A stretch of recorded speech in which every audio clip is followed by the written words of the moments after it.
बहुत अहम issue solar energy का पाकिस्तान में फिर एक कंट्रोवर्सी चल रही है और अब लोग कह रहे हैं कि धूप पर भी हुकूमत ने टैक्स लगा दिया है। हमें ज्वाइन किया वकास हारून मूसा साहब ने, जो चेयरमैन पाकिस्तान सोलर एसोसिएशन के लाहौर से, और डॉक्टर बशारत हसन जो साबिक डायरेक्टर जनरल हैं अल्टरनेटिव एनर्जी बोर्ड के और एनर्जी एक्सपर्ट भी हैं। वकास साहब, आपसे शुरू कर लेता हूँ। हमने देखा कि अभी जो गल्फ वॉर अभी चल रही है ईरान अमेरिका के दरमियान, उसमें तेल की तरसील और गैस की तरसील पूरी दुनिया में कम हुई, पाकिस्तान में भी कम हुई, लेकिन हमने देखा कि बाकी मुल्कों की निस्बत पाकिस्तान ने इसको बेहतर मैनेज किया क्योंकि हमारे पास सोलर एनर्जी बहुत ज़्यादा है और पूरी दुनिया के मीडिया ने इसको एक्नॉलेज किया, इसकी तारीफ़ की। लेकिन हम देखते हैं कि बार बार इसके ऊपर कोई ना कोई तनाज़े रहता है। आपको अभी ये लेटेस्ट जो इस पे कंट्रोवर्सी शुरू हुई है, जो फीस लगाई है हुकूमत ने या नेपरा ने, इसके बारे में आप क्या कहते हैं? अस्सलाम वालेकुम, थैंक यू सो मच, आपने इनवाइट किया है हमारे ओपिनियंस के लिए। तो बिल्कुल जिस तरह से आपने बताया कि पूरी दुनिया में ये देखा गया है और इवन हमें जैसे एज एन एसोसिएशन, हम इंटरनेशनल एसोसिएशन से भी हमारा रब्ता रहता है, तो सब यही चीज़ कह रहे हैं कि पाकिस्तान में सोलर की एक अचीवमेंट है और सोलर जिस तरह से इस्तेमाल किया गया है, जिस तरह से लगाया गया है। अच्छा, ख़ासकर इसमें एक जो ख़ास चीज़ है ना, जो पाकिस्तान की सोलर अचीवमेंट में जो बाकी दुनिया में नहीं है, वो ये है कि हमारा सोलर ग्राउंड अप है, विच मीन्स के लोगों ने, आम आदमी ने लगाया है सोलर, चाहे वो फार्मर है, चाहे वो घर का मालिक है, चाहे वो रेस्टोरेंट का मालिक है, चाहे वो स्कूल वाला है, चाहे वो इंडस्ट्रियलिस्ट है, आम आदमी ने सोलर लगाया है, अपनी इन्वेस्टमेंट से सोलर लगाया है। हमारे जो 40 गीगावाट के करीब डिप्लॉय हुए हैं, उसमें से 1 गीगावाट के अलावा बाकी सारे का सारा जो है लोगों ने अपनी इन्वेस्टमेंट से, अपनी मदद आपके तहत लगाया है। तो इसको देख के दुनिया में भी बहुत बात हो रही है और लोग इसको देख रहे हैं कि पाकिस्तान का सक्सेस मॉडल आजकल, वैसे अल्हम्दुलिल्लाह पाकिस्तान जो है in the good books of the world media, तो दिस इज़ समथिंग जो कि इसने भी डेफिनेटली ऐड किया है। अभी जो हुकूमत ने फीस लगाई है नेपरा ने, इसके बारे में आप बताएंगे क्या है? अच्छा, ये जो फीस है गलत है? हाँ, ये जो फीस की न्यूज़ है, ये एक्चुअली ये फीस फरवरी में इंप्लीमेंट हुई थी। थोड़ा सा अगर मैं और फर्दर बैकग्राउंड इसका दूं, तो ये जो नेट मीटरिंग की पॉलिसी है, इसमें 2016 में जब ये पॉलिसी आई थी तो उस वक्त भी ये फीस शामिल थी। इसके बाद 2018 में इस फीस को 25 किलोवाट से छोटे सिस्टम्स, यानी आमतौर पे जो रेजिडेंशियल सिस्टम्स हैं और जो छोटे सिस्टम्स हैं, उस पे से इसको हटा दिया था। कोई फर्क नहीं पड़ेगा आपके ख्याल में जो नई फी लगी है अब दोबारा? नहीं, कोई ख़ास नहीं फ़र्क पड़ेगा। हमने नेपरा को समझाया है कि इस दफ़ा भी, पहले भी यही हुआ था कि पहले नेपरा ने अपने पास रखा था और इसके बाद उन्होंने डिस्कोस के पास दे दिया था कि 25 किलोवाट से छोटे सिस्टम जो है डिस्कोस को मैनेज करेंगे। तो फिर जब डिस्कोस देख रहे थे तो उसमें फ़ीस नहीं थी, वो जो 1000 रुपीज़ पर किलोवाट की फ़ीस है। तो हमने, डिस्को या नेपरा हो, मुझे ये बताइएगा कि फीस की जरूरत क्या है? मैंने सोलर लगवाया, धूप मेरे छत पे आ रही है, मैंने वहां प्लेट लगाई, उससे मैंने बिजली ली, बनाई और मैंने इस्तेमाल कर ली। मैं फी किसको क्यों दूं? जब मैंने सोलर की जो प्लेट खरीदता हूँ, मैं उस पर टैक्स देता हूँ, इंपोर्ट पे कस्टम ड्यूटी देता हूँ, सेल्स टैक्स देता हूँ, कोई तार खरीदता हूँ उस पर मैं अलग से टैक्स देता हूँ, फिर मैं मजीद धूप से बिजली बनाने पे घर के लिए मैं टैक्स क्यों दूं? मैं फीस क्यों दूं? जी, बिल्कुल यही बात हम भी पूछते हैं बार बार नेपरा से और रेगुलेटर से कि यार आप लोग ये फ़ीस इतनी ज़्यादा क्यों ले रहे हैं? क्योंकि 1000 रुपीज़ पर किलोवाट, अगर 10 किलोवाट का सिस्टम है तो ये 10,000 रुपये हो गई, 25 किलोवाट का सिस्टम है तो ये 25,000 रुपये फ़ीस हो गई।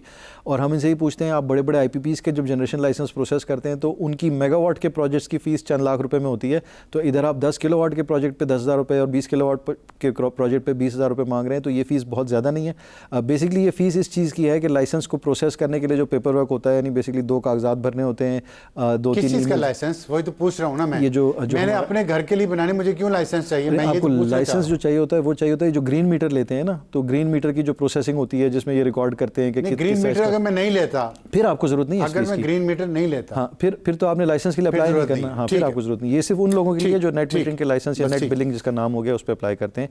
थोड़ी सी मीडिया में मिसकम्युनिकेशन चल रही है कि लोग उसको हर चीज़ पे एक्सपेक्ट कर रहे हैं, लेकिन एक्चुअली ये सिर्फ उन पे है जो नेट मीटरिंग के लिए या ऑन ग्रिड सिस्टम। मिसकम्युनिकेशन आपने अच्छा किया बताया कि ये चल रही है और इसकी वजह यह है कि हुकूमत और हुकूमती इदारे, नेपरा है उसमें हुकूमत भी है, वजारत भी है, वो मिस कम्युनिकेट जो भी हो रहा है उसको बेहतर कम्युनिकेशन नहीं कर रहे हैं। हमने भी अपने प्रोग्राम में पिछले वीक भी बुलाया था मिनिस्ट्री के रिप्रेजेंटेटिव को, भी उन्होंने आने से इनकार किया। नेपरा के तर्जमान को इस दफ़ा भी बुलाया, उन्होंने आने से इनकार किया। एक जमहूरी मुल्क में जमहूरी हुकूमत जो मुंतखब हुई है वो आवाम के सवालों का जवाब देने की तकल्लुफ़ गवारा नहीं कर रही। इसकी वजह क्या है?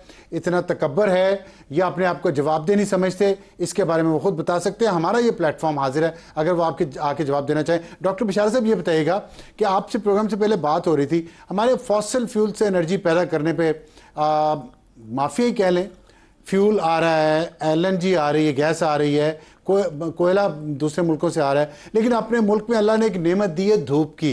आप इस बोर्ड के सरबराह भी रहे हैं, आप बताएंगे ये माफिया जो है बिजली बनाने में, ये इसने किस तरह इस सिस्टम को कैप्चर कर लिया है कि जो सस्ते ज़राए हैं उनको डिस्करेज किया जाता है और महंगे पे फोकस है?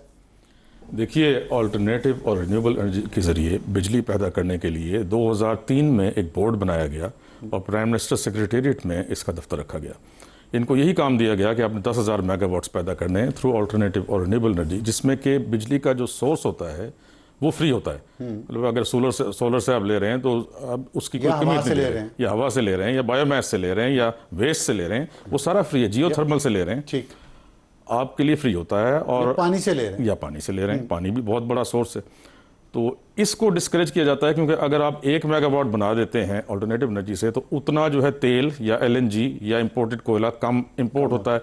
उसकी इंपोर्ट में जो है अरबों रुपए के फिर घपले होते हैं इनके, तो वो इसको डिस्करेज किया जाता है। तो आप बोर्ड जो बनाया गया था ये इस वक्त काम कर रहा है?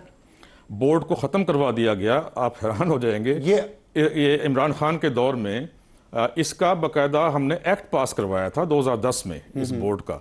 इसकी पॉलिसी पास करवाई थी 2006 में, जो कि ऑल्टरनेटिव और रिन्यूएबल एनर्जी की पॉलिसी बनी थी 2006 में। 2013 में उसको मैंने रिवाइज करवाया जो था। मुतबादल बिजली के बनाने के जराए हैं, ऑल्टरनेटिव बोर्ड से आपकी ये मुराद है, उसका जो बोर्ड था 2006 में पॉलिसी बनी, 2010 में बोर्ड बना और 2016 में ख़त्म कर दिया गया। 2006 में पॉलिसी बोर्ड तो बन गया था 2003 में, ठीक है, उसका एक ऑर्डिनेंस के तहत बन गया था। 2010 तक वो ऑर्डिनेंस के तहत चलता रहा, 2010 में उसका एक्ट बना और 2006 में ही पॉलिसी बना ली थी हमने। बोर्ड तो काम कर रहा था ना, ठीक है। 2010 में एक्ट जब हो जाता है तो पार्लियामेंट्री एक्ट है, उसको पहले आपने असेंबली से पास करना होता है। 2016 में 2016 हमें जरूरत नहीं है इस तरह। उसको 16 के बाद इमरान खान के दौर में नहीं, उसको हुआ ये कि इन पर दबाव डाला गया गवर्नमेंट पर एशियन डेवलपमेंट बैंक की तरफ से। क्यों दबाव डाला गया कि इसको जो है आप खत्म करें, क्योंकि जब बिजली देखें ना, अब इनके बड़े लंबे हाथ होते हैं लोगों के। अब इन्होंने वो बोर्ड खत्म, उसका एक्ट रिपील करवा दिया, उसकी पॉलिसी खत्म को क्या फायदा है अगर ये बोर्ड खत्म हो जाए, ऑल्टरनेटिव एनर्जी बने अगर पाकिस्तान में? ADB नहीं चाहता। देखें, अब मैं ये क्या कह सकता हूं कि उनके मैंडेट में तो ये है कि उन्होंने रिन्यूएबल एनर्जी को प्रमोट करना है, फैसिलिटेट करना है, लेकिन क्यों कहा गया उनकी तरफ से, इन राइटिंग दिया गया, दबाव डाला गया कि आपको जो कर्जा मिलता है एनर्जी सेक्टर के लिए, वो नहीं मिलेगा जब तक इस बोर्ड को खत्म नहीं करोगे। वो भी चाहते थे कि जो तेल है, गैस है, कोयला हम दरामद करें। अब मैं क्या कह सकता हूं जी, लेकिन ये कि उसको खत्म करके और उसका जो अब एक्ट तो इन्होंने रिपील करवा दिया, एक्ट खत्म कर दिया। जब एक्ट खत्म हो गया, पॉलिसी खत्म हो गई, अब ये कहा गया कि जो PPIB है, जिसने मुल्क में तेल से चलने वाले, LNG से चलने वाले, इंपोर्टेड कोल से चलने वाले जो पावर प्लांट्स लगवाए हैं, उस बोर्ड को ये काम भी दे दिया जाए। तो उसी बोर्ड को जो कि तेल और गैस और LNG से लगा रहा था, वो कहते हैं ना कि छीछड़ों की या गोश्त की रखवाली के लिए आप बिल्ली को बिठा दें, तो वो आपने उधर सारे दे दिए।